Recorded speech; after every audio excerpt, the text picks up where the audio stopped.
Xo'p, senga savol. Seni eng yaxshi xususiyating nimada? Mening eng yaxshi xususiyatim noto'g'ri savol berishsa, o'sha odam kim bo'lishidan qat'iy nazar yo'q deya olaman. Ha, yo'q deya olaman degin. Shu gapingga javob bera olasanmi? Yo'q.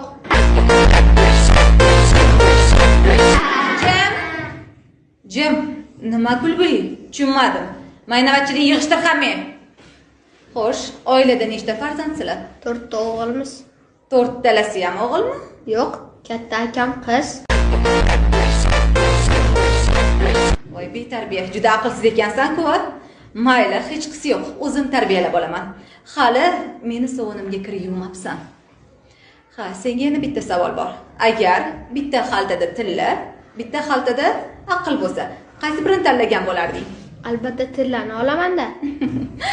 Aqlsizliging mana shu yerda yana bir bora bilindi. Seni o'rningda agar men bo'lganimda aqlni tanlagan bo'lardim. Kimda nima kam bo'lsa, o'shani oladi-da.